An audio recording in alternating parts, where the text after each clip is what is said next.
Alhamdulillahi Rabbil Alamin wa salli wa sallim ala ashrafil anbiya'i wal mursalin nabiyina Muhammedin wa ala alihi wa ashabihi wa man tabi'ahum bi ihsanin ila yawmiddin. Wa ba'd. Fillimisht e lutem Allahun azza wa jall që Allah azza wa jall këtë muaj të Ramazanit të bëjë muaj të bereqetshëm me shumë adhurime dhe me vepra pranuara. Me lejnë Allahut azza wa jall, shkurtimisht do të flas diçka rreth një teme që besoj shpeshherë kemi dëgjuar që ka të bëjë me Ramazanin dhe përmirësimin e vetes. Ndoshta ndonjëri për juve pyet se pse Ramazani pikërisht është koha kur besimtari është mirë që të niset ndryshojë, ose pse ta marrë Ramazanin si piknisje ndryshimi i tij. Unë nuk do ta zgjati shumë për shkak se është temë e gjatë, mirë po do t'i përmendi disa veçori që kanë të bëjnë me muajin e Ramazanit, sepse Ramazani dallohet edhe veçohet në krahasim me muajt e tjerë. Jo që ndryshimi nuk kërkohet jashtë Ramazanit, që mi qanë. Ndryshimi kërkohet çdo kohë, edhe kërkohet çdo vend, edhe çdo periudhë, edhe çdo moshë. Për shkak se ne jemi njerëz që gabojmë, kemi tmeta, edhe ato duhet patjetër që të plotësohen. E jona është që të vazhdimisht punojmë me veten edhe ta ngrisim veten me një nivel i cili është më i lartë dhe me të është më i kënaqur Allahu subhanahu wa taala me neve se sa që jemi sot. Veçoritë që e dallon Ramazanin karshi muajve tjerë si veçori e parë është programimi shpirtëror. Programimi shpirtëror për qëllim është që Ramazani ta jep një lloj programi i cili të mëson, të edukon, edhe ta mundson ty që ta programosh jetën tënde në përditshmëri. Psikologët bashkëkohor thonë, nëse një gjë arrihet prej 6 deri 21 herë që të ndryshohet me sukses, me lenë Allahut ka për me arrit suksesin në realitet. Që më i qartë. E shef një person i cili ka turp, ka marrë, edhe marrja e tij është e tepër. Nuk është një marrë për të cilën shariati e kërkon, po është qëllimi që këtu dikur bëhet pengesë. Edhe ka problem me komunikim, nuk ka vetbesim. Edhe ka problem me komunikim me njerëzit. E shef që nuk shoqërohet, e shef që nuk del, e shef që e ka një lloj pengese e cila e pengon që të rrije me njerëzit. Ky person ka nevojë fillimisht ta përmirësojë veten e tij. E çfarë thon psikolog? Psikolog thonë që ky person fillimisht duhet në imagjinatën e tij 6 herë deri 21 herë ta ndryshojë veten e tij. Prej 6 deri 21 herë. Do thotë duhet patjetër ai me thyj atë barierë për me arrit me pas kontakt me shokët e tij ose me rrethin ose me shoqërinë ku jeton. Nëse arrin në imagjinatën e tij prej 6 deri 21 herë ta ndryshojë veten e tij, me lenë Allahut edhe në realitet atëherë do ta ketë shumë më lehtë që ta ndryshojë veten e tij. Ramazani sa ditë ka? 29 deri 30, apo? Domethënë që është tamam si program shpirtëror për edukim. Ke namazin, ke namazin e teravive, leximin e Kuranit, dhikrin, teravit, namazin e natës dikur, e shumë adhurime tjera. Gjitha këto çka të bëjnë? Ato ta mundsojnë që ti me përjetu një lloj kënaqësie që nuk e ke përjetu më herët, apo? Ky lloj programimi shpirtëror i cili bëhet në Ramazan, dhe Allahu ta ka mundsuar 29, 30 ditë për çdo ditë ta bësh njëjtën derisa ta mësosh shpirtin tënd me të, kjo do të thotë që Ramazanin e veçon karshi muajve tjerë. Shikoni, 30 ditë vazhdueshme janë më të mira se sa 600 ditë ndarë. Këto është pyetje aspekti i programimit shpirtëror, jo aspekti i vlerës. Për shkak se 30 ditë edukon vazhdimsi, a 600 ditë po supozojmë ose 60 ditë ta marr më për afërt, kur e ke një ditë po, 2 ditë që, një ditë po, një ditë që, është më ndryshe. Nuk ka mundësi me ta dhënë një lloj programi që ta jep do thotë Ramazani. E para, e dyta, që e dallon do thotë Ramazanin prej veçorive është marrja e vendimit. Vendimarrja është cilësia e burrave të fortë. Vendimarrja është cilësi e burrave që kanë guxim.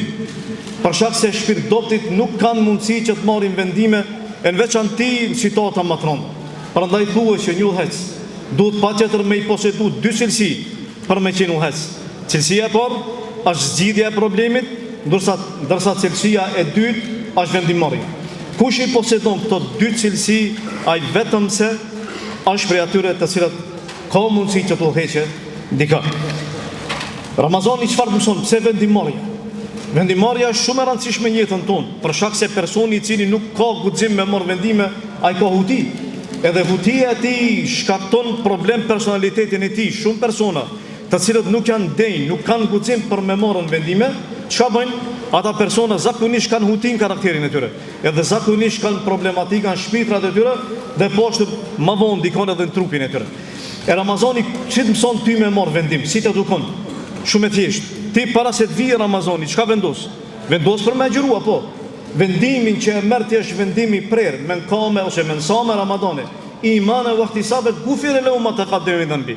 Kush e agjiron Ramazani me bindje të plot në Allahun, që Ramazani është ligj prej Allahut dhe se do shpërblehet tek Allahu, ati i falin gjunat e mërshme. Do thot, kjo është ajo që ty të mëson për me marrë vendim në jetën tënde. Pas Ramazanit besoj që shumë ma letë ke me pas për me marrë vendime se sa që e ke pasën mahet. Kjo është e dyta. E treta është finalizimi. Çka do kuptojmë me finalizim? Veçoria e tretë është finalizimi. Çka do thot me finalizim? Çka nuk kuptohet finalizim? Me finalizim nuk kuptohet që ti prej fillimit e deri në fund e kryen një vepër, apo vepër e suksesshme. Vepër e cila ty të ndihmon për me arritën deri te kulmi. Shumë njerëzit pretendojnë ose duan sa ma le të kryejnë problemet e tyre. E ki po vjen, hoxha kam problem. Problemin që ta qartëson ai, që ta thot ai, kërkon kohë, kërkon mund, kërkon sakrificë, pa ai nuk kanë gjendje me vona. E prandaj zgjidhen më të lehtë ku e gjen? E gjen te sirbozit. Apo, nëse e ka një problem, ti e këshillon, ti e mëson, i thu, ki frigallon, bën istighfar, bën kët, merru me Kur'an, me lexo, ke vezvese, ke seher, ke ku e diun çka. Ku e gjen ilaçin? Hoxha mund vetëm se me drejtu, mirë po ilaçi normalisht që vjen prej Allahut, po ti ku shkon? Për shkak se s'ke mundësi me bë sabër, ku shkon? Shkon te sirbozi. Për shkak se është rruga më e lehtë. Rruga më e lehtë për me qenën ti diku më mirë, është domethënë për me qetat. Njerëzit kanë problem edhe nuk munden për me duru, me qëndru deri në fund. E do thot ky finalizim që ti e merr tash në Ramazan. Çka të mëson? Ky finalizim ta mëson një gjë, që prej fillimit e deri në fund te ke vendosur me agjëru për Allahun subhanallahu. Prej ditës parë e deri ditën e 30, e dita e 30 kur vjen ose 29, ti gëzosh apo për shkak se ke arrit diçka në jetën tënde. Ke arrit 30 ditë me agjëru për Allahun subhanallahu. Edhe këto 30 ditë që i ke pasën të kanë edukuar dhe të kanë mësuar se për me arrit një sukses në jetë nuk është e lehtë. Për me pas një projekt në jetë nuk është e lehtë. Duhet pak mund, duhet sakrificë. Walladhina jahadu fina lanahdiyannahum subulana.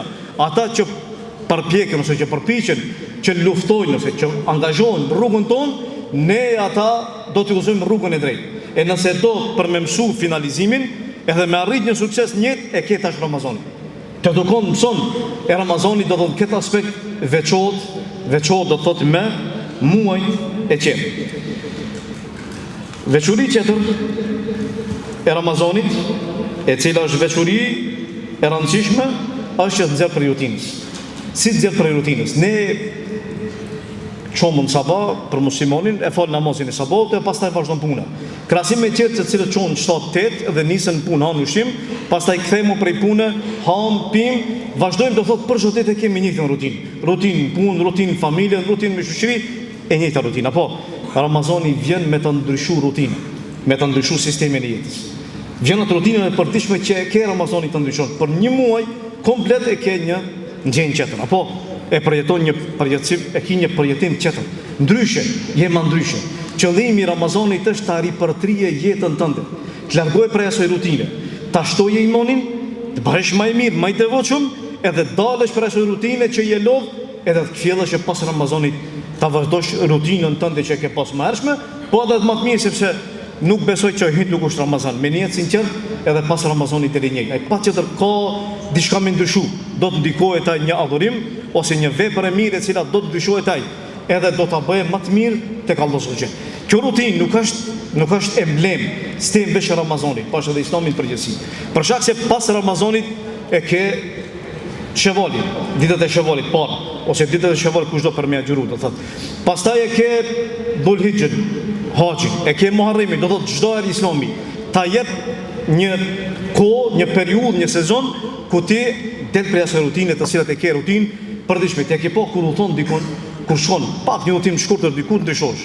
Tu kam dal Miriam, ma mirë po ngjem, ma Miriam më aktiv, pse se e ke ndryshuar rutinën tani. Kjo ndryshim ose ky ndryshim është ai ndryshim që Ramazani ty ta jep e qet muaj rradh që ta japin. Edhe e pesta, dhe veçori e fundit është sistematizimi i kohës. Ramazani të mëson mukonën tamam me sistem.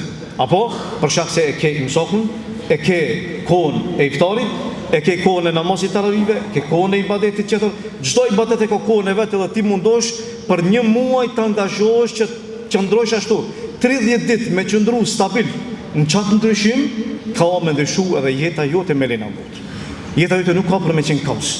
Ti ke për me qenë maj mirë, ke për me qenë maj disiplinum, edhe maj rregull, edhe në adhurime, edhe në veprat mira, edhe në leximin e Kuranit, edhe në çdo aspekt tjetër. Por shkak se ndryshimi nuk kërkohet vetëm se në aspektin shpirtëror, ne kemi probleme, është vërtet.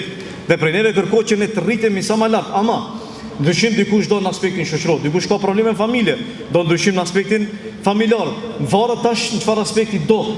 Megjithatë si piknisje më mirë se Ramazani nuk ka. Mirë po, ti keni parasysh disa kushte. Kushti i parë është dëshira. Duhet pa çetër me pas dëshirë. Nëse nuk ke dëshirë për me ndryshu, s'ka mundësi me ndryshu. E dyta, si kusht, është prej kushteve rruga e drejtë, pa qëtër dush me ditë rrugën e drejtë. Nëse ti vjen të une, edhe ke probleme që është problem mjeku, hoqja nuk ka mundësi kur gjo për me të ndryshu.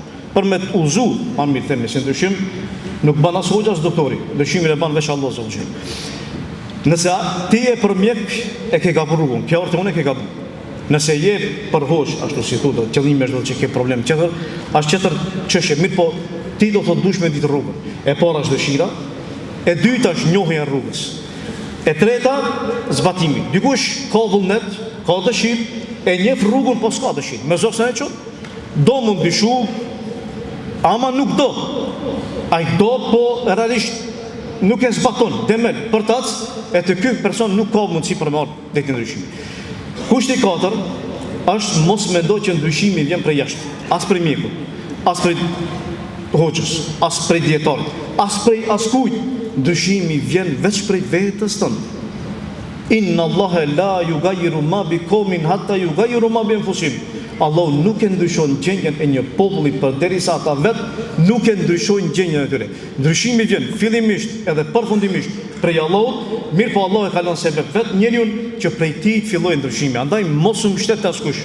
Mos kërko prej dikujt faktor të jashtëm që të ti me ndiku për me ndryshu. Po, mund që të këshilloj, mund që të mësoj, mund që të drejtoj, mirë po ti nëse nuk ke vullnet për ndryshim, atëra shkot. Edhe e fundit këmbgulja vendosmëri. Nëse ke vendosmëri, edhe ke këmbgulje që ndron deri në fund, me lejnë Allah ka me pas sukses, për ndryshim nuk ka bereqet. Këto ishin shkurtimisht për sa i përket Ramazani, se pse duhet që qëtë piknisja jonë për një ndryshim më të mirë, pavarësisht cilës sferë. Po neve më shumë na intereson aspekti shpirtëror, që të ngritemi sa më lart në shkallët e ubudijës, që jeni trop të Allahut të Azuxhel dhe të afrohemi sa më tepër Allahut të Azuxhel. Lut Allahun që na bën prej tyre, dhe lut Allahun që na mëshiron, dhe lut Allahun që këtë Ramazan ta bëjë Ramazan për neve, Ramazan dyshimi për ka e mira, jo për ka e keqe. Dhe lut Allahun ashtu siç na bashkoi sonte, na bashkoi në xhenetin e tij. Wa qul qawli wa astaghfirullaha li wa lakum walhamdulillahi rabbil alamin.